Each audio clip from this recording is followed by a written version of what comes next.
Hello, আসসালামু আলাইকুম প্রিয় শিক্ষার্থীবৃন্দ। কেমন আছো তোমরা? আশা করি ভালো আছো। আজ তোমাদের সামনে একটি নতুন পাঠ নিয়ে উপস্থিত হলাম। এই পাঠে সকলকে ফুলের শুভেচ্ছা সহ স্বাগতম জানাচ্ছি। উপস্থাপনায় আমি রয়েছি মোহাম্মদ রফিকুল ইসলাম, সিনিয়র শিক্ষক, এমএসসি গণিত প্রথম শ্রেণী, MEd diploma in computer, BPTC school and college, Savar, Dhaka. পাঠ পরিচিতি। প্রিয় শিক্ষার্থীবৃন্দ, পাঠ পরিচিতি। শ্রেণী নবম, বিষয় গণিত, পাঠের বিষয় বাস্তব সংখ্যা, সময় 40 মিনিট। প্রিয় শিক্ষার্থী, বাস্তব সংখ্যার উপর এর পূর্বে একটি ভিডিও আপলোড করা হয়েছে, যেটা বেসিক ফর্মুলা নিয়ে কিছু কথা উপস্থাপন করা হয়েছে। সেটা পর্ব 1 এবং এখন আমরা বাস্তবে অঙ্কে প্রবেশ করব, তাই এই পর্বের নাম দিয়েছি 2। আরও 1-2টি পর্ব দিয়ে আমি 1 নম্বর অধ্যায় শেষ করব।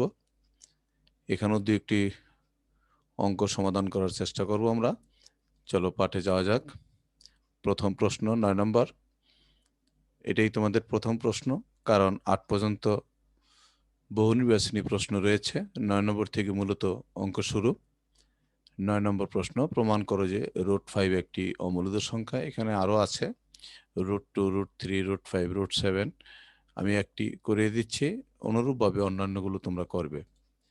সমাধান। আমরা জানি প্রিয় শিক্ষার্থীবৃন্দ, 4 লেস দেন 5 লেস দেন 9। প্রশ্ন হলো প্রথমেই 4 লিখতে হবে, এটা কিভাবে বুঝবো?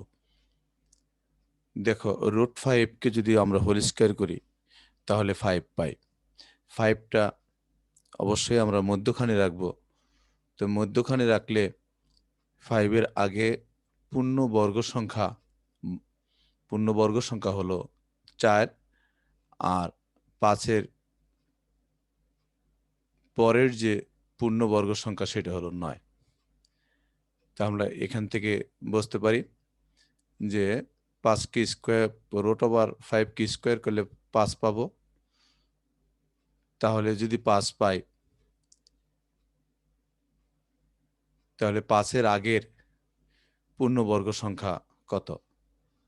পূর্ণবর্গ সংখ্যা 4, আর 5-এর পরের অর্থাৎ 5 থেকে বেশি পূর্ণবর্গ সংখ্যা হলো 9। এভাবেও তুমি মনে রাখতে পারবে। এখন যেহেতু 5-এর উপর √ আছে, অতএব প্রত্যেকটার উপর যদি আমরা রুট নিয়ে নেই, তাহলে দেখো আমরা সবগুলোর উপর যদি রুট নেই, তাহলে √4 সমান সমান আমরা 2 লিখতে পারি, আর মধ্যখানেরটা √5, √5 থেকে গেল। √9 সমান সমান কি লিখতে পারি? 3। তাহলে ফাইনালি আমরা পেয়ে যাচ্ছি 2 লেস দেন √5 লেস দেন 3। প্রিয় শিক্ষার্থী, একটু জিনিস খেয়াল করো, 2 থেকে বড় এবং 3 থেকে ছোট এমন কোনো পূর্ণ সংখ্যা আমাদের জানা নেই। অতএব স্পষ্টত আমরা দেখতে পাচ্ছি √5 একটি পূর্ণ সংখ্যা নয়। অর্থাৎ √5 এর মান হলো 2 অপেক্ষা বড় এবং 3 অপেক্ষা ছোট। এই ধরনের কোনো পূর্ণ সংখ্যা নেই, কারণ 2 এর পরে পূর্ণ সংখ্যাই হলো 3, আর 3 এর আগের পূর্ণ সংখ্যা হলো 2। অতএব এই দুইটির মধ্যখানে কোনো পূর্ণ সংখ্যা নেই। এক্ষেত্রে আমরা দেখতে পাচ্ছি √5 পূর্ণ সংখ্যা নয়। আমি আবার বলতেছি, 2 এবং 3 দেখো পরপর দুইটি সংখ্যা, কিন্তু মধ্যখানে আছে √5। তার মানে √5 এর মান 2 অপেক্ষা বড়, 3 অপেক্ষা ছোট। 2 অপেক্ষা বড় এবং 3 অপেক্ষা ছোট, অর্থাৎ 2 ও 3 এর মধ্যখানে কোনো পূর্ণ সংখ্যা নেই। তাহলে স্পষ্টত আমরা বলতে পারি কি √5 একটি পূর্ণ সংখ্যা নয়। অতএব আমরা লিখতে পারি √5 পূর্ণ সংখ্যা নয়। সুতরাং √5 একটি অমূলদ অথবা মূলদ অথবা অমূলদ সংখ্যা হবে। যেহেতু √5 পূর্ণ সংখ্যা নয়, এটা মূলদ হতে পারে, অমূলদ হতে পারে। এখন আমাদের প্রমাণ করতে হবে কি এটা একটি অমূলদ সংখ্যা। যদি এটা মূলদ হয়, তাহলে আমরা, যদি √5 একটি মূলদ সংখ্যা হয়, তবে আমরা ধরে নিচ্ছি, ধরি √5 সমান সমান পি বাই কিউ আকার। কারণ আমরা জানি মূলদ সংখ্যাকে পি বাই কিউ আকারে লেখা যায়, যেখানে পি ও কিউ উভয়ই স্বাভাবিক সংখ্যা ও পরস্পর সহমৌলিক এবং Q is greater than one. প্রিয় শিক্ষার্থীবৃন্দ, আগের পর্বে আমি বলেছি সহমৌলিক কি, পি ও কিউ এর মধ্যে এক ব্যতীত অন্য কোনো সাধারণ গুণনীয়ক বিদ্যমান নেই। যে দুটি সংখ্যার মধ্যে এক ছাড়া অন্য কোনো সাধারণ গুণনীয়ক থাকে না, অর্থাৎ যে দুটি সংখ্যার গসাগু হবে এক, ওই দুটি সংখ্যাকে পরস্পরের সহমৌলিক বলা হয়, একে অপরের সহমৌলিক অর্থাৎ পরস্পর সহমৌলিক। এক্ষেত্রে পি ও কিউ এমন দুইটি সংখ্যা আমরা নির্বাচন করেছি, স্বাভাবিক সংখ্যা, যাদের মধ্যে সাধারণ কোনো উৎপাদক এক ছাড়া অন্য কোনো কিছু মিল নেই। অতএব পি বাই কিউ হলো একটি মূলদ সংখ্যা। আমরা √5 কে মূলদ সংখ্যা ধরছি, তাই ধরে নিয়েছি √5 সমান সমান পি বাই কিউ। এখন যদি উভয় পক্ষে বর্গ করে দিই আমরা, তাহলে √5 এর উপর বর্গ করলে √5 স্কোয়ার, দ্যাট মিনস শুধু 5, আর ডাইন সাইডে হবে কি P square by Q square বর্গ করে। এখন যদি উভয় পক্ষে আমরা কিউ দ্বারা গুণ করি, দেখো প্রিয় শিক্ষার্থীবৃন্দ, কিউ দ্বারা গুণ করলে হবে 5 কিউ সমান সমান P square by Q square into Q. এই পাশের ইন্টু কিউ, কিউ আর এই নিচের কিউ স্কোয়ার কাটাকাটি গেলে শুধু একটা কিউ থাকে। এভাবে মনে রাখতে পারো, অথবা মনে করতে পারো কিউ স্কোয়ারকে কিউ ইন্টু কিউ করে একটা কিউ পাশের পাশেও নিতে পারো, কারণ এক সাইডে ভাগ থাকলে আর এক সাইডে গুণ হয়ে যায়। স্পষ্টত একটা জিনিস খেয়াল করো, কিউ একটি স্বাভাবিক সংখ্যা, তার সাথে 5 গুণ হয়েছে, তাহলে 5 কিউ পূর্ণ সংখ্যা, এটা আমরা বলতে পারি। কিন্তু পি স্কোয়ার বাই কিউ পূর্ণ সংখ্যা নয়, কারণ পি এবং কিউ এর মধ্যে তো কোনো সাধারণ গুণনীয়ক এক ছাড়া কিছু নেই। অতএব এটা ভাগ যাবে না, বিভাজ্য হবে না, পি স্কোয়ারকে কিউ দ্বারা বিভাজ্য হবে না। এই কারণে আমরা বলতে পারবো পি স্কোয়ার বাই কিউ পূর্ণ সংখ্যা নয়। কারণ হলো পি ও কিউ উভয়ই স্বাভাবিক সংখ্যা ও পরস্পর সহমৌলিক এবং Q is greater than one. এই কারণে আমরা বলতে পারবো কি পি স্কোয়ার বাই কিউ পূর্ণ সংখ্যা নয়, আর 5 কিউ হলো একটি পূর্ণ সংখ্যা।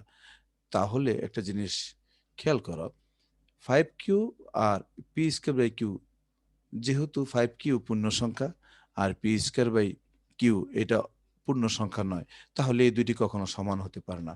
তার মানে সমান যদি না হতে পারে, তাহলে কি হতে পারে? অসমান হতে পারে। তার মানে আমরা লিখতে পারি 5 Q is not equal to P square by Q, অর্থাৎ 5 Q P square by Q এর অসমান। সমান নয়, অসমান একই কথা, সমান হতে পারে না, এটা আমরা লিখতে পারি। সুতরাং √5 এর মান পি বাই কিউ আকারের কোনো সংখ্যাই হতে পারে না, অর্থাৎ √5 is not equal to P by Q. সুতরাং √5 মূলদ সংখ্যা নয়। মূলদ সংখ্যা হতো কখন? যদি √5 পি বাই কিউ আকারের কোনো সংখ্যার সমান হতো। যেহেতু পি বাই কিউ আকারের কোনো সংখ্যা সমান হতে পারলো না, অতএব এটা মূলদ সংখ্যাও হতে পারবে না। এক্ষেত্রে আমরা লিখতে পারি কি? সুতরাং √5 একটি অমূলদ সংখ্যা। প্রিয় শিক্ষার্থীবৃন্দ, তোমাদের জ্ঞাতার্থে জানায় রাখছি, √5 এর পরিবর্তে √3, √7, √2 আসতে পারে। যেটা আসবে একইভাবে তোমরা করবে, শুধু √5 এর পরিবর্তে তোমরা √2, √3 বসিয়ে দিলেই অঙ্কটি সঠিক সমাধান হয়ে যাবে। পরের অঙ্কে চলে যাচ্ছি আমরা। 10-এর ক, 0.31 ও 0.12 এর মধ্যে দুইটি অমূলদ সংখ্যা নির্ণয় করো। সমাধান, মনে করি একটি সংখ্যা হলো a সমান সমান 0.123, একটা 0, 3, দুইটা 0, 3, তিনটা 0, 3, চারটা 0, এভাবে দিতে পারো। অর্থাৎ আমরা দেখো 0.12 এখানে আছে, এই 12 ঠিক রাখলাম, তারপরে একটা মন মতন সংখ্যা বসাই দিলাম।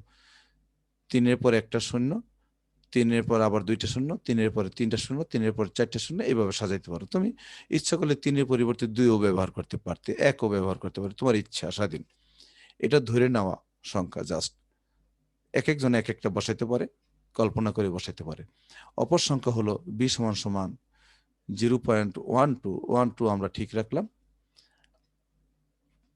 404004000 এভাবে, অর্থাৎ 4-এর পর প্রথম একটা 0, তারপর দুইটা 0, 4-এর পর তিনটা 0, 4-এর পর চারটা 0, এইভাবে সাজাইতে পারে। একটু জিনিস খেয়াল করো, সেটা হলো কি, এ ও বি বাস্তব সংখ্যা এবং উভয়ই দেখো 0.12 অপেক্ষা বড়, কারণ 0.12 এটা কিন্তু সসীম ভগ্নাংশ, দশমিক ভগ্নাংশ, কারণ 0.12 এর পরে আর কোনো অঙ্ক নেই। আর প্রথম এর মধ্যে দেখো 0.12, তারপরে 3 আছে, 3-এর পর একটা শূন্য, 3-এর পর 2টা শূন্য, তার মানে 1-2 অপেক্ষা এটা কিন্তু বড়। এবং দেখো দ্বিতীয় সংখ্যাটি হলো 0.31, এটা থেকে আবার ছোট, কারণ দশমিকের পর প্রথম ঘরটা 3 আর এর দশমিকের পর প্রথম ঘরটা হলো 1, তার মানে এটা থেকে ছোট হয়ে গেল। তাহলে আমরা বলতে পারি কি 0.12 হতে আমরা যেটা ধরেছি এ সংখ্যা সেটা হলো বড়, কিন্তু 3.1 থেকে 0.31 থেকে ছোট, তার মানে মধ্যখানে হয়ে গেল, একটা থেকে বড় আর একটা থেকে ছোট। তার মানে এই দুইটি সংখ্যা যে আমাদের দেওয়া আছে এর মধ্যে একটি সংখ্যা আমরা ধরেছি, সেটা রয়ে গেল।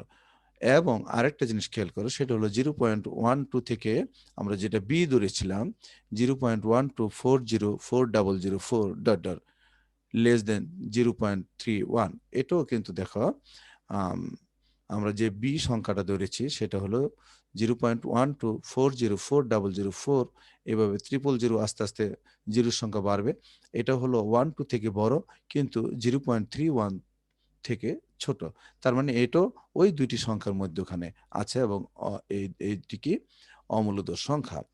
আবার এ ও বি কে ভগ্নাংশ আকারে প্রকাশ করা যায় না, যেহেতু এটা অসীম হয়ে গেছে, এটাকে ভগ্নাংশ আকারে প্রকাশ করা যাবে না, তার মানে পি বাই কিউ আকারে লেখা যাবে না। পি বাই কিউ আকারে যদি না লেখা যায়, অনুপাত হিসাবে যদি প্রকাশ করা না যায়, তাহলে সেটাকে আমরা মূলদ সংখ্যা বলতে পারবো না। তাহলে সেটা কি হবে? অমূলদ সংখ্যা। অর্থাৎ এ ও বি দুইটি নির্ণেয় অমূলদ সংখ্যা পেলাম আমরা। এখন প্রিয় শিক্ষার্থী, তোমাদের জ্ঞাতার্থে জানাই রাখছি, এ সমান সমান 1 টু 1, একটা 0, 1, দুইটা 0, 1, তিনটা 0 ধরতে পারতাম। আবার পরেরটা কি দিতে পারো? 1 টু 4 এর পরিবর্তে 2, একটা 0, 2, দুইটা 0, 2, তিনটা 0 এভাবেও ধরতে পারতাম।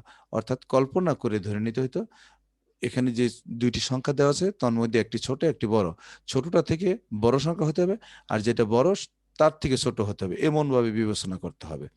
তাহলে আমরা দুইটি সংখ্যা কল্পনা করলাম, সেই দুইটির মান আমরা নিজেদের ইচ্ছে মতো বসালাম, বসিয়ে দেখলাম কি যে দুইটি সংখ্যা দেওয়া আছে তার থেকে একটি থেকে বড় আর একটি থেকে ছোট, তার মানে ওই দুইটি সংখ্যার মধ্যবর্তী সংখ্যা দুটি আমরা নির্ণয় করলাম, যাকে ভগ্নাংশ আকারে প্রকাশ করা যায় না, তাই আমরা বললাম এ ও বি দুইটি নির্ণয় অমূলদ সংখ্যা, এবং প্রশ্নে বলা হয়েছে দুইটি অমূলদ সংখ্যা নির্ণয় করো। তাহলে উত্তর এই দুইটি।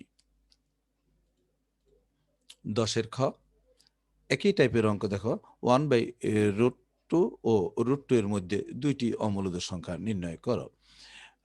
ওইটা যেমন মান ডাইরেক্ট দেওয়া ছিল, এটা দশমিকের মান দেওয়া নেই, আমাদের একটু বের করে নিতে হবে। সমাধান, এখানে 1/√2, √2 এর মান হলো 1.4142135, এটা দিয়ে যদি তুমি 1 কে ভাগ দাও তাহলে রেজাল্ট পাবে 0.707166067 ডট ডট ইত্যাদি। আর √2 এর মান হলো 1.4142135 ইত্যাদি ইত্যাদি ডট ডট।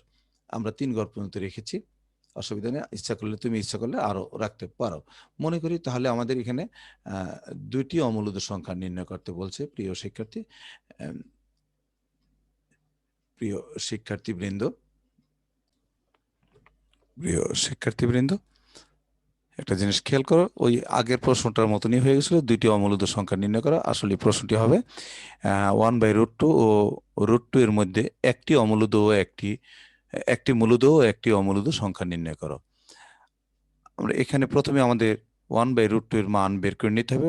1/√2, √2 এর মান হলো 1.4142135 ডট ডট। এটা দিয়ে যদি 1 কে ভাগ দিয়ে দিই তাহলে রেজাল্ট পাচ্ছি আমরা 0.70711067 ডট ডট। √2 এর মান বললাম আগে। মনে করি এখন দুইটি সংখ্যা আমাদের এমন নির্ণয় করতে হবে যাহা 0.70711067 থেকে বড় হবে, কিন্তু 1.414 থেকে ছোট হবে। অর্থাৎ ছোটটা থেকে বড় হবে, কিন্তু যেটা বড় মান আছে সেটা থেকে ছোট হবে, তাহলে মধ্যখানে হয়ে যাবে। তাহলে মনে করি একটি সংখ্যা আমরা 1.2 ধরলাম। 1.2 ধরলে দেখো 0.70 থেকে বড় হয় এবং 1.4 থেকে আবার ছোট হয়ে যায় এটা। কিন্তু এটা বাই আকারে অর্থাৎ অনুপাত আকারে ভগ্নাংশ আকারে রাখা যায়, সাধারণ ভগ্নাংশ 12/10।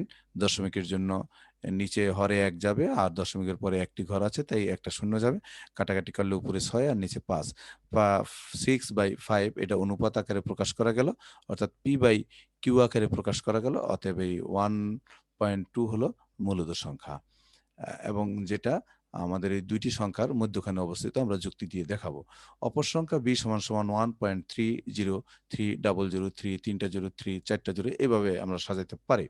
এখানে একটু খেয়াল করে, স্পষ্টত এ ও বি বাস্তব সংখ্যা এবং উভয়ই 0.707106 অপেক্ষা বড় এবং 1.414 অপেক্ষা ছোট, অর্থাৎ 0.70716067 less than 1.2 less than 1.414 এবং 0.707106 less than 1.303003 less than 1.414।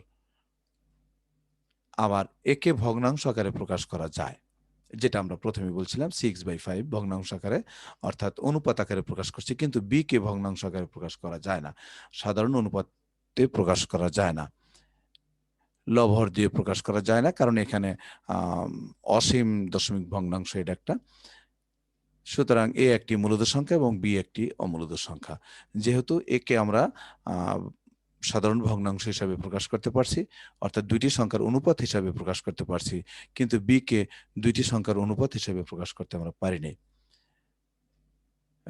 এখানে তুমি বলতে পারো, আরেকটি শব্দ লাগাই দিতে পারো, এ কে ভগ্নাংশ অর্থাৎ অনুপাত হিসাবে প্রকাশ করা যায়, দুইটি সংখ্যার অনুপাত হিসাবে প্রকাশ করা যায়। বি কে দুইটি সংখ্যার অনুপাত হিসেবে প্রকাশ করা যায় না, এইভাবেও কথাটা বলতে পারো। তাহলে উত্তর আমাদের পেয়ে গেলাম, একটি সংখ্যা হলো এ আর একটি সংখ্যা বি, এবং এটি হলো মূলদ সংখ্যা, বি হলো অমূলদ সংখ্যা। এই দুটি উত্তর। 11 কয়ে চলে আসলাম আমরা। প্রিয় শিক্ষার্থীবৃন্দ, প্রমাণ করো যে যে কোনো বিজোড় পূর্ণ সংখ্যার বর্গ একটি বিজোড় সংখ্যা। সমাধান, মনে করি 2x - 1 একটি বিজোড় পূর্ণ সংখ্যা, যেখানে x যে কোনো পূর্ণ সংখ্যা। x এর মান যদি তুমি 1 বসাও, তাহলে 2 একে 2 বিয়োগ 1, তার মানে রেজাল্ট পাচ্ছি আমরা 1। আবার x এর মান 2 বসাও, 2 × 2 = 4 বিয়োগ 1, তাহলে 3। তাহলে 1 এর পর বিজোড় সংখ্যা 3 পেলাম। আবার x এর মান 3 বসাও, 3 × 2 = 6 বিয়োগ 1, তার মানে 5। x এর মান যা বসাবে এই সংখ্যাটার ভ্যালু আসবে বিজোড় সংখ্যা। তাহলে আমরা বলতে পারি 2x - 1 হলো একটি বিজোড় সংখ্যা, যেখানে x হলো যে কোনো পূর্ণ সংখ্যা। তাহলে 2x - 1 এর বর্গ, that means 2x - 1 whole square সমান সমান a - b হোল স্কোয়ার সূত্র ফেলো। তাহলে 2x whole square - 2 × 2x × 1 + 1 whole square. এটাকে যদি আমরা ভাঙাই তাহলে পাচ্ছি 2x whole square, that means ভাঙানোর পর পাচ্ছে 4x স্কোয়ার - 2 মাল্টিপ্লাই করলে পেয়ে যাচ্ছি আমরা 4x + 1 whole square, that means we can get 1। এখন একটু খেয়াল করো, প্রথম দেখো 4x স্কয়ার - 4x, এখান থেকে 4x কমন নিতে পারি আমরা, 4x × x - 1। এখানে স্পষ্টত x এবং x - 1 দুইটি ক্রমিক সংখ্যা। একটু বিশ্লেষণ করি আমি। দেখো, x এর মান যদি তুমি 5 ধরো, তাহলে x - 1 এর মান 5 - 1, দ্যাট মিনস 4। 4 এবং 5 এই দুইটি কিন্তু ক্রমিক সংখ্যা। আবার x এর মান তুমি 10 ধরো, 10 ধরলে x এর মান যদি 10 হয়, তাহলে প্রথমটা 10 আর x - 1 হবে, এর মান হবে 9। 9 10 হলো ক্রমিক সংখ্যা। তার মানে দুইটি ক্রমিক সংখ্যার মধ্যে একটি কিন্তু জোড় সংখ্যা থাকে। তুমি প্রথমটা যদি জোড় সংখ্যা 8 ধরো, পরেরটা 7 হবে। প্রথমটা যদি 3 ধরো, পরেরটা 2 হবে। প্রথমটা 1 ধরো, পরেরটা 0 হবে। অর্থাৎ কি, প্রথমটা যা ধরো তারপরেরটা হলো 1 কম হবে। প্রথমটা 15 ধরো, তারপরেরটা 14 হবে। 14 15 দুইটি ক্রমিক সংখ্যা। তার মানে দুইটি ক্রমিক সংখ্যা হলে তার মধ্যে একটি বিজোড় হয় আর একটি জোড় হয়। তাহলে এদের মধ্যে একটি জোড় সংখ্যা হবে, এবং এই দুটি, একটি বিজোড় সংখ্যা একটি জোড় সংখ্যা যখন গুণ করা হবে, এদের গুণফল অবশ্যই জোড় সংখ্যা হবে। অতএব আমরা বলতে পারি x into x minus one এর গুণফল জোড় সংখ্যা হলে তাকে যদি 4 দ্বারা গুণ করি এটাও জোড় সংখ্যা হবে। অথবা তুমি একটু ভেঙ্গেও দেখাই দিতে পারো, x into x minus one একটি জোড় সংখ্যা, সুতরাং 4x into x minus one একটি জোড় সংখ্যা। এভাবে এক লাইন আরো বৃদ্ধি করে দিতে পারো প্রিয় শিক্ষার্থী। অতএব আমরা লিখতে পারি 4x into x minus one plus one. যদি 4x into x minus one জোড় সংখ্যা হয় তার সাথে ওয়ান যোগ করা হয় প্লাস ওয়ান, তাহলে এটা একটা বিজোড় সংখ্যা হয়ে গেল। জোড় সংখ্যার সাথে যখনই তুমি একটি সংখ্যা যোগ করবে তখন সেটা বিজোড় সংখ্যা হয়ে যাবে। অতএব যে কোনো বিজোড় পূর্ণ সংখ্যার বর্গ একটি বিজোড় সংখ্যা প্রমাণিত। এটাই উত্তর আমরা পেয়ে গেলাম 4x। এটাকে গুণ করলে আবার সেই হোল স্কয়ার সূত্রটি চলে আসবে বাম পাশের, এটাই প্রমাণিত। এখন আমরা 11 খ প্রশ্নে চলে আসলাম। প্রমাণ করে যে দুইটি ক্রমিক জোড় সংখ্যার গুণফল 8 দ্বারা বিভাজ্য। মনে করি ক্রমিক জোড় সংখ্যা দুইটি হলো টয়েস এক্স ও twice x plus two. Two দিলাম কেন? কারণ জোড় সংখ্যা, ক্রমিক জোড় সংখ্যা ক্রমিক বিজোড় সংখ্যা দুই দুই করে বৃদ্ধি পায়। যেমন ক্রমিক জোড় সংখ্যা প্রথমটা হলো 2, তারপরেটা হলো 4, তারপরে 6, তারপরে 8, তারপরে 10, অর্থাৎ প্রত্যেকটা সংখ্যা থেকে পরপর দুইটি সংখ্যার মধ্যে 2 ডিফারেন্স হবে। তাহলে প্রথমটা এক্স যে কোনো পূর্ণ সংখ্যা, এক্স এর মান যদি 1 হয় তাহলে প্রথমটা 2, আর এই পরেরটা দেখো 2 ইন্টু 1 প্লাস 2 তার মানে 4, 2 4। আবার যদি প্রথমটা 4 হয় তাহলে 4 দুগুণ 8 হবে, পরেরটা কত হয়ে যাবে 8 যোগ 2 তার মানে 10, 8 ও 10 ক্রমিক জোড় সংখ্যা। এখন দেখো এই দুটি গুণফল কি হবে, twice x into twice x plus 2 গুণ করলে হয় টয়েস এক্স গুণ করলে 4x স্কয়ার প্লাস 4x। আবার যদি 4x কমন নেই তাহলে 4x ইন্টু এক্স প্লাস 1 থাকে। এখানে স্পষ্টত x এবং x প্লাস 1 দুইটি ক্রমিক সংখ্যা। x এর মান যদি 5 হয় তার পরেরটা 6 হবে, x প্লাস 1 তার মানে 5 প্লাস 1 6। x এর মান যদি 4 হয় তাহলে পরেরটা হবে 5, x এর মান 3 হলে 3 প্লাস 1 তার মানে 4, 3 4 দুইটি ক্রমিক সংখ্যা। x এর মান যতই বসাও তার মানে x এবং x প্লাস 1 দুইটি ক্রমিক সংখ্যা হবে। তাহলে দুইটি ক্রমিক সংখ্যা হলে এদের মধ্যে একটি জোড় সংখ্যা হবে এবং এদের গুণফল অবশ্যই জোড় সংখ্যা হবে। তাহলে এই ক্ষেত্রে আমরা বলতে পারি x ইন্টু এক্স প্লাস 1 যেহেতু জোড় সংখ্যা এদের গুণফল, অতএব 2 দ্বারা বিভাজ্য হবে। আমি আবার বলতেছি, x এবং x প্লাস 1 এই দুইটি ক্রমিক জোড় সংখ্যা, এদের গুণফল জোড় সংখ্যা হবে। তাহলে গুণফল x ইন্টু এক্স প্লাস 1 এটা গুণফল, যেহেতু জোড় সংখ্যা অতএব 2 দ্বারা বিভাজ্য হবে। জোড় সংখ্যাকে সবসময় 2 দ্বারা বিভাজ্য হয়।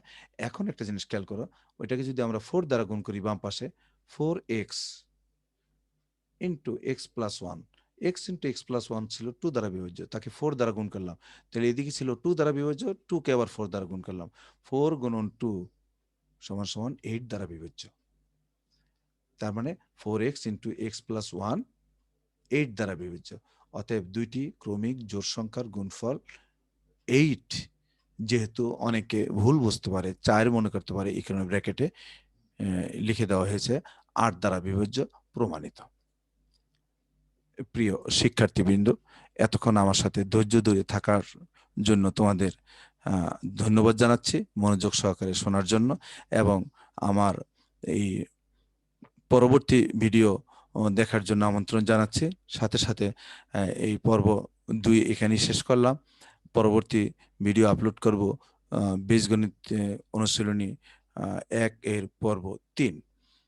এই অপেক্ষায় তোমরা থাকো, এবং আপলোড করলেই তুমি পরবর্তী ভিডিওটি যদি পেতে চাও অবশ্যই আমার চ্যানেলটিকে সাবস্ক্রাইব করবে, বেল আইকনটিতে ক্লিক করে রাখবে যেন ভিডিওটি আপলোড করার সাথে সাথে তুমি পেয়ে যাও, এবং লাইক করবে, শেয়ার করে রাখবে যেন তোমার প্রিয় মানুষগুলো এই চ্যানেলটি দেখতে পারে। তোমাদের আবারও ধন্যবাদ জানিয়ে এখানেই শেষ করছি। খোদা হাফেজ, সকলে ভালো থাকো।